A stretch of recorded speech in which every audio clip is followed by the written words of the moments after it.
Hello, fellow Rebel Capitalists. Hope you're well. Wanted to go over, well, first, I wanted to go to CNBC, check out what the media is saying. They're starting to hint that we should go to war.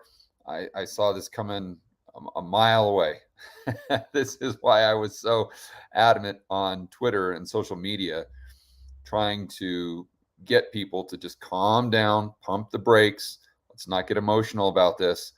Because if we get over emotional or if we allow the media to whip us up into this frenzy, then we're going to be susceptible to making some very, very bad decisions.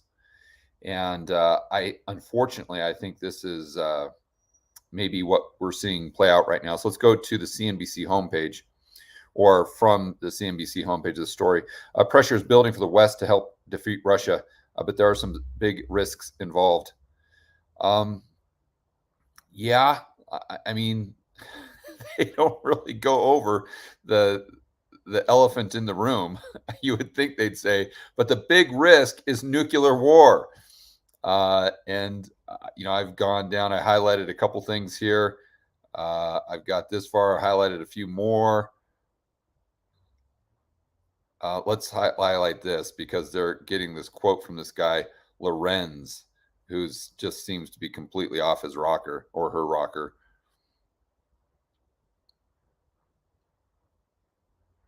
I mean, look at this. How will Russia retaliate? So if we get involved with this war, how would Russia retaliate? You would think the very first thing that they would say is they will send about 6,000 nuclear warheads right at the United States. I mean, no, the first thing they say is Russia's aggression in warfare appears to be becoming more indiscriminate, with its forces attacking children's hospitals. So, and now I'm not here to downplay the just how terrible and horrific it is for a children's hospital to be in the line of fire. I'm not trying to downplay that at all. But is that the biggest thing we have to worry about?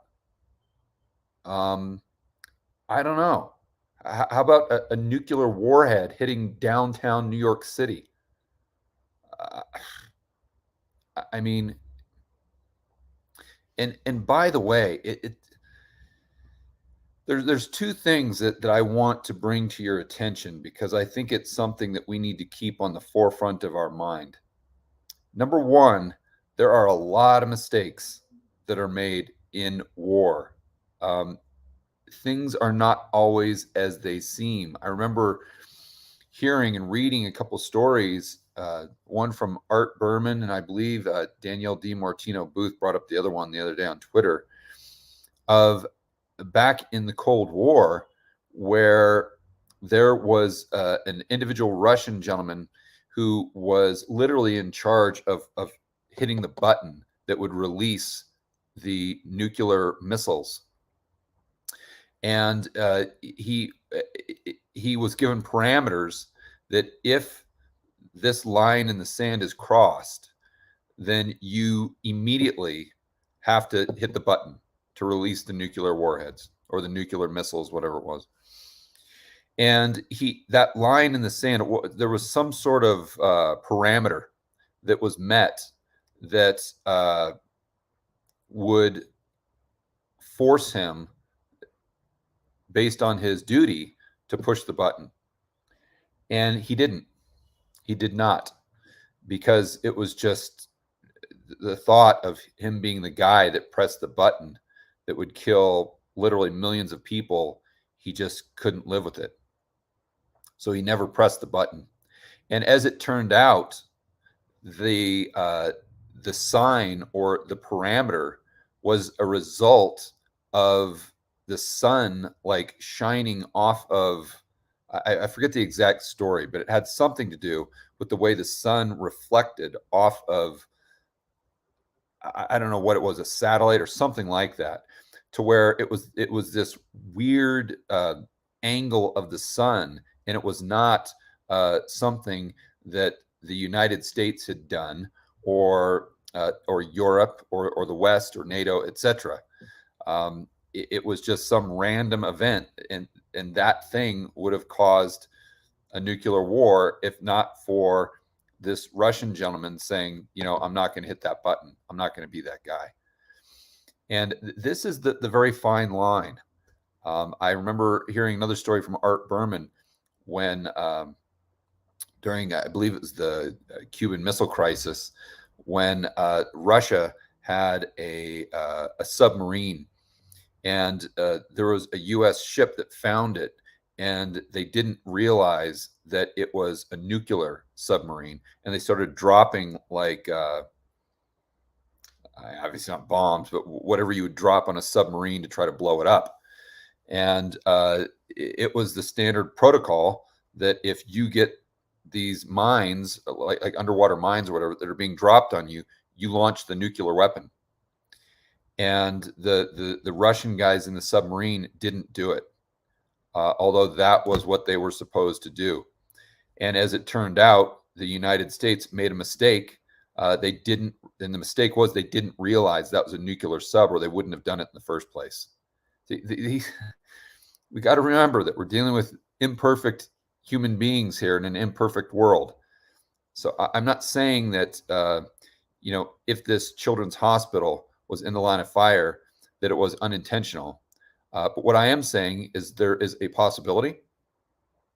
And I am saying that it to me, and I'm by no means, Sun Tzu here, the author of The Art of War, but that doesn't make a lot of sense. Why?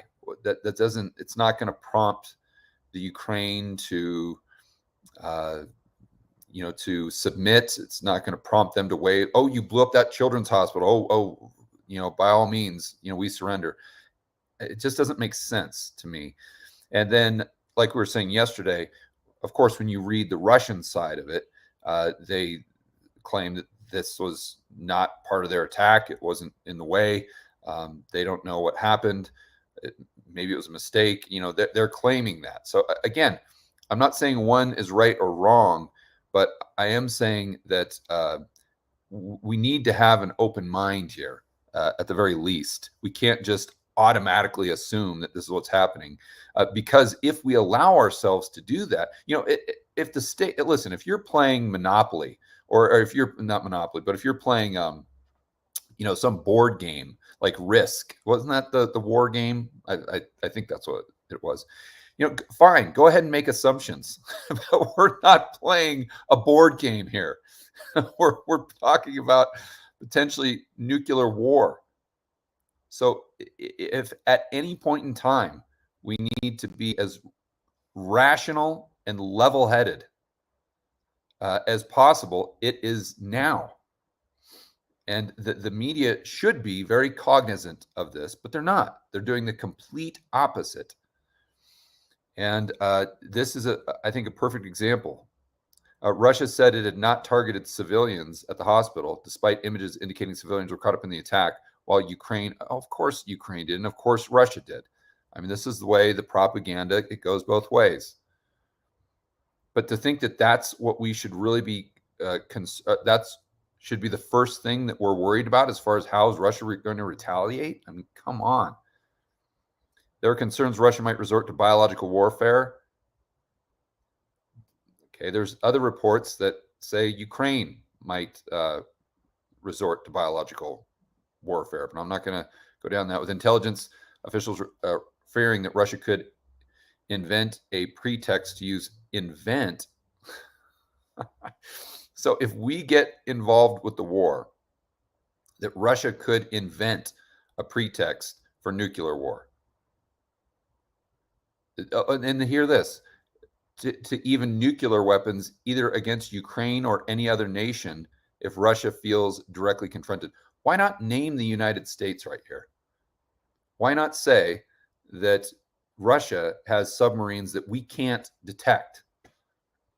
Why not say that Russia has missiles that are technologically far more advanced than the United States that we might not be able to detect?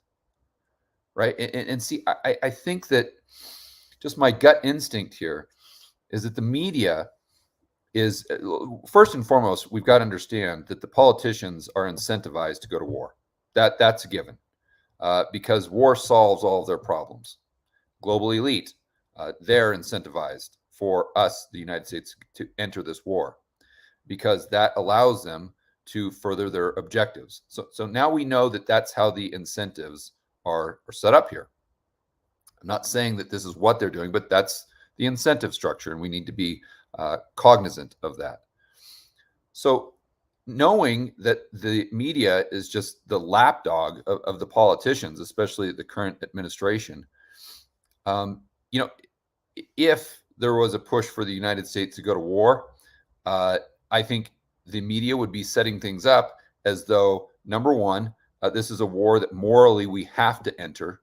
Number two, this is a war that we can easily win because Putin is just completely out of his mind. He's at his wit's end. He's hanging on by a thread. And all we have to do is just go in there and just back Ukraine just a little bit, and they'll easily dominate the Russian forces.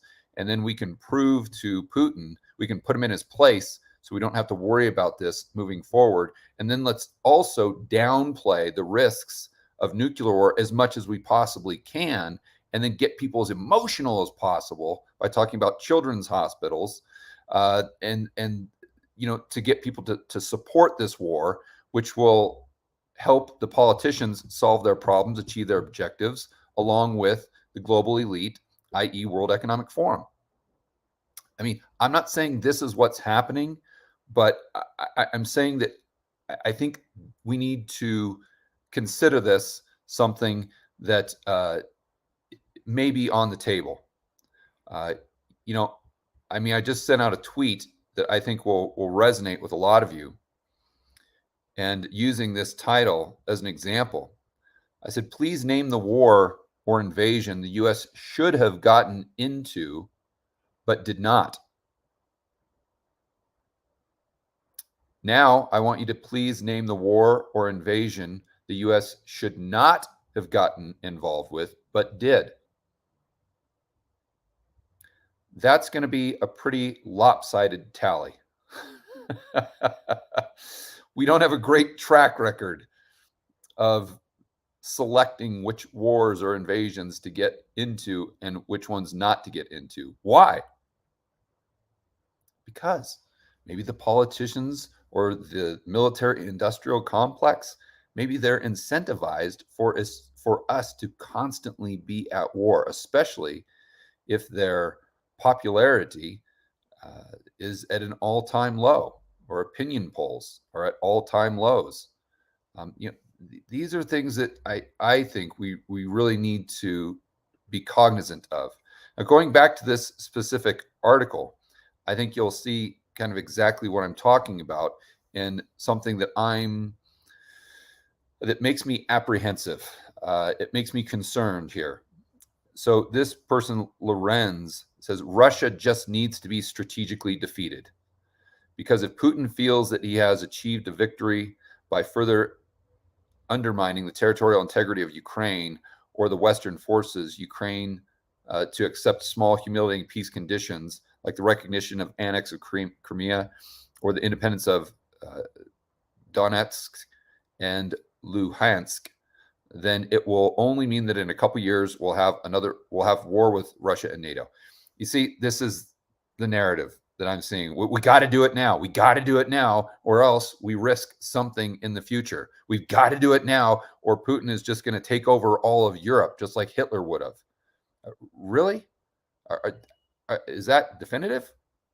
Like, are we 100% positive? And whenever I read an argument like this, it seems to me very shallow. I mean, it doesn't go back into the 1990s. It doesn't try to objectively say, okay, here are the sides involved. And it's not that you're making an excuse for what Putin did. That's inexcusable. But to say that he did it just because he's a megalomaniac, and if you don't stop him now, he's going to try to take over the world like Genghis Khan, I don't know about that. I think we need to do a little bit more research. before we come to that conclusion. And another thing that makes me apprehensive is, let's just go back a few years and think through all of the mainstream media's narratives they have tried to push.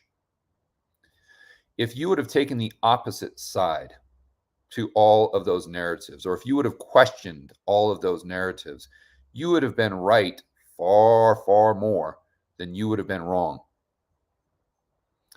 So I think in this case, I'm not saying that the mainstream narrative is wrong, but I'm saying we at least have to question it, because they have been wrong pretty much every single time for the last, especially the last 2 years.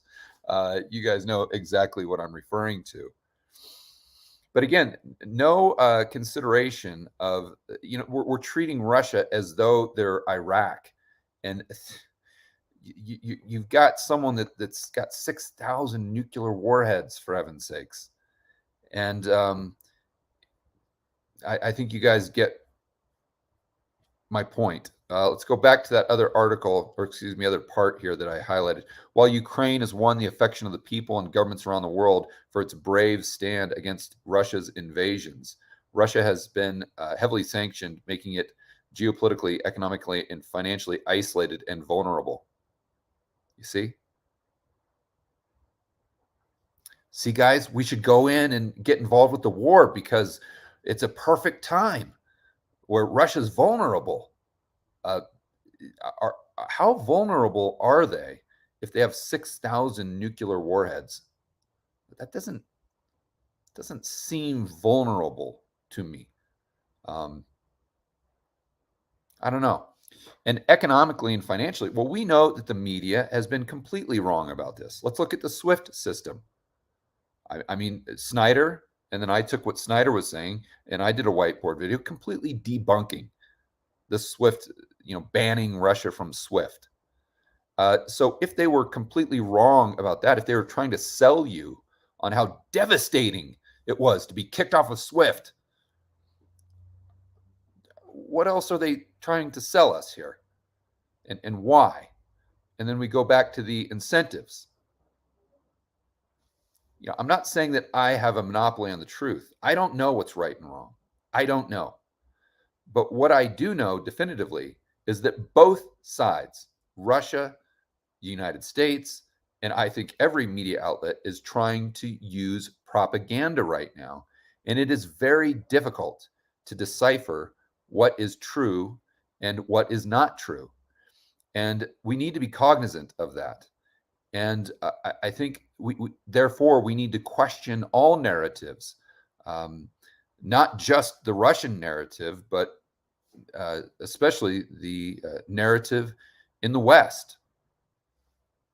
And it goes back to what I'm saying, that the United States does not have a good track record at all of getting involved when we should or when we shouldn't. And so I just want to let's not forget. Let's not forget. And let's make sure that we are addressing this in a way that's as rational and unemotional and objective as possible, understanding that in the past, the United States has erred on the side of aggression. And you can get away with that here and there, but the risk reward there isn't the same when you're dealing with a Vietnam, or when you're dealing with an Afghanistan, or when you're dealing with an Iraq, as it is when you're dealing with a Russia, a nuclear superpower, or you're dealing with a China. That's a completely different ballgame here. And I just want to make sure that we're all aware of that.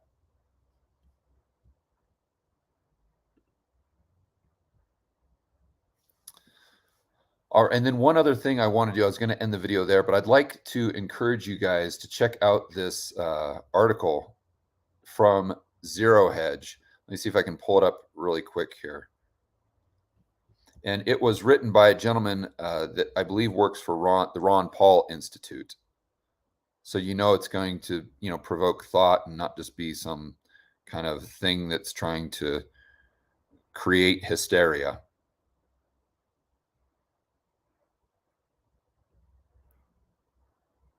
And by the way, bravo to Rand Paul. TSA is trying to extend a mask mandate, and Rand Paul vows to force vote to scrap it. Good for you, Rand Paul.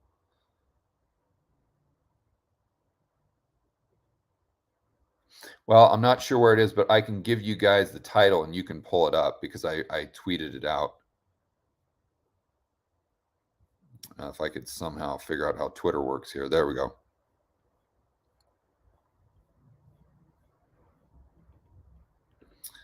So here's the title of the Zero Hedge article, and it was done by this gentleman, I believe his name was Jason something, that works at the Ron Paul Institute.